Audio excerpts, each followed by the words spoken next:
यदि हजुरहरूले पनि आइपिओ भर्न चाहनुहुन्छ भने मेरो सेयर एकाउन्ट चाहिँ तपाईँले खोलेर चाहिँ एप्लिकेसनलाई तपाईँले लगइन गर्नुपर्ने हुन्छ।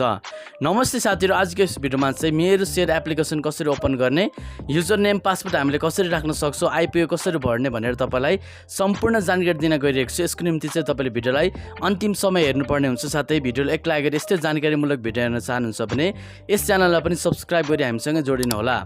यहाँनिर तपाईँले देख्न सक्नुहुनेछ म चाहिँ मेरो सेयर एपलाई मैले ओपन गरेको छु। तपाईँले प्ले स्टोरबाट तान्न सक्नुहुनेछ, इन्स्टल गर्न सक्नुहुनेछ। सबभन्दा पहिला तपाईँले डिम्याट एकाउन्ट भर्नुपर्ने हुन्छ, खोल्नुपर्ने हुन्छ। तपाईँले ब्याङ्कमा गएर तपाईँलाई कागज दिन्छ, तपाईँले त्यहाँनिर चाहिँ फर्म भरेर आफ्नो फोटो र नागरिकताको फोटोकपी दिएर पछि तपाईँले चाहिँ डिम्याट एकाउन्ट खोल्नुपर्ने हुन्छ। र त्यसपछि चाहिँ तपाईँलाई होइन लगभग 3-4 दिनपछि तपाईँलाई चाहिँ इमेलमै तपाईँको लगइन र युजर नेम तपाईँलाई चाहिँ त्यहाँनिर पठाइदिन्छ। हामीले यहाँनिर चेन्ज गर्नुपर्ने हुन्छ होइन। त्यसपछि यहाँनिर तपाईँले देख्न सक्नुहुन्छ अब चाहिँ यहाँनिर डिपोजिटरी होइन पार्टिसिपेसन भनेर आकाशका यहाँनिर माथि तपाईँले देख्न सक्नुहुनेछ। यहाँनिर चाहिँ तपाईँले चाहिँ अब आफ्नो ब्याङ्कको नाम, कुन ब्याङ्कबाट तपाईँले डिमान्ड खाता खोल्नु भएको डिमान्ड खाता होइन, तपाईँले ब्याङ्कको नाम राख्नुपर्ने हुन्छ। न त त्योनिर यहाँनिर चाहिँ तपाईँको ओपिआइडी नम्बर राख्दा पनि भयो, सेम नै हो। त्यसपछि यहाँनिर युजर नेम तपाईँको के रहेको छ, युजर नेम राख्नुपर्ने हुन्छ जुन इमेलमा तपाईँलाई पठाइदिएको हुन्छ र पासपोर्ट पनि पठाइदिएको हुन्छ। त्यो दुवै तपाईँले यहाँनिर चाहिँ राख्नुपर्ने हुन्छ। त्यसपछि यहाँनिर तपाईँले चाहिँ आफ्नो लगइन आइडी चाहिँ युजर नेममा राख्नुपर्ने हुन्छ होइन। तपाईँले इमेलमा आएको र पासपोर्ट चाहिँ तल पासवर्ड भइहाल्यो, तपाईँले चेक गर्नु होला, राम्रोसँग हाल्नु होला। त्यसपछि यहाँनिर चाहिँ तपाईँले चाहिँ लगइन गरिदिनु पर्ने हुन्छ। त्यसपछि यहाँनिर ओल्ड पासपोर्ट राख्नुपर्ने हुन्छ माथि, अनि दुईवटा चाहिँ नयाँ पासपोर्ट राख्नुपर्ने हुन्छ। म यहाँनिर राखिहाल्छु तपाईँलाई। यहाँनिर देख्न सक्नुहुनेछ माथि चाहिँ एउटा ठाउँमा चाहिँ तपाईँले चाहिँ पुरानो पासपोर्ट राख्नुपर्ने हुन्छ जिमेलमा आएको, तल चाहिँ 2 ठाउँमा आफ्नो लागि नयाँ पासपोर्ट राख्नु होला। पासपोर्ट चाहिँ होइन, म्याक्सिमम लेन्थ 15 भनेको छ यहाँनिर, मिनिमम लेन्थ इज 5वटा क्यारेक्टर, 4वटा क्यारेक्टर हुनुपर्छ मिनिमम चाहिँ, अनि म्याक्सिमम चाहिँ 15वटा क्यारेक्टर हुनुपर्छ। र तपाईँले 1 वर्षमा मात्र यो पासपोर्टलाई चाहिँ चेन्ज गर्नु पाउनुहुनेछ, 360 भनेको छ। त्यसपछि चेन्ज पासपोर्टमा तपाईँले टच गरिदिनु होला।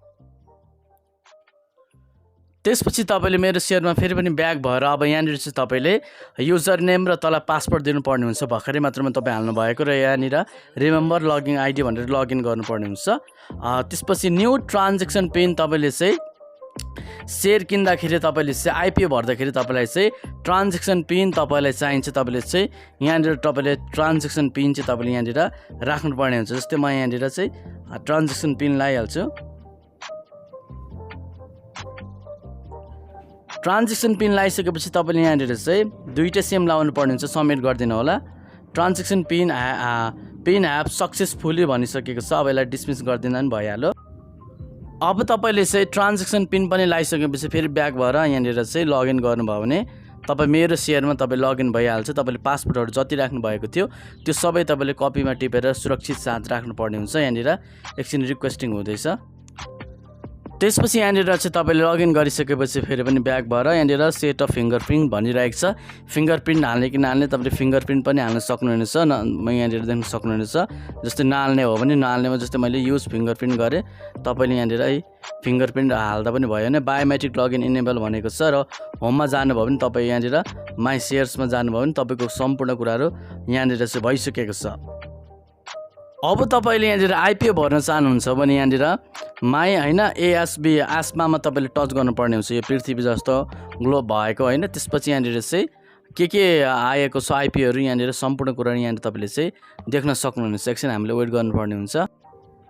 त्यसपछि तपाईँले यहाँनिर माई आसमामा ग्लोब जस्तोमा आएर यहाँनिर आइपिओहरू यहाँनिर तपाईँले देख्न सक्नुहुनेछ। दुईवटा आएको रहेछ, एउटा चाहिँ डिबेन्चर्सको, एउटा चाहिँ अर्डिनरी सेयर्सको। अर्डिनरी सेयर चाहिँ तपाईँले आँखा चिम्लेर एप्लाई गर्दा पनि भयो। यसको लागि के रहेछ भनेर हेर्न चाहनुहुन्छ भने यहाँ माथि टच गर्नु होला। त्यसपछि यहाँनिर चाहिँ सेयर टाइप अर्डिनरी सेयर्स हो होइन, म्याक्सिमम युनिट मिनिमम युनिट तपाईँले सम्पूर्ण कुरा यहाँ देख्न सक्नुहुनेछ। Minimum maximum unit, issue date अब यहाँनिर 10 बजे तपाईँको 2023 8/8 आएको रहेछ भने इस्यु क्लोज डेट चाहिँ तपाईँको 2023 8/11 तपाईँको यो चाहिँ क्लोज हुने रहेछ 5 बजे। भनेपछि तपाईँले मजाले यसरी आइपिओ भर्न चाहनुहुन्छ भने ब्याक भएर यहाँनिर एप्लाई गर्नुभयो भने तपाईँको आइपिओ चाहिँ त्यहाँनिर कति किता लिने भनेर त्यहाँनिर तपाईँको 10 हो कि 15 हो होइन, त्यहाँनिर तपाईँले हेरेर तपाईँले एप्लाई गर्न सक्नुहुनेछ। भिडियो मन परेमा भिडियोलाई एक लाइक गर्नु होला, साथै च्यानललाई पनि सब्स्क्राइब गर्नु होला। यस्तै विभिन्न जानकारीमूलक भिडियोहरू तपाईँको माझमा ल्याइराख्नेछु। आजलाई यति नै, धन्यवाद, बिदा पाऊँ। जय नेपाल।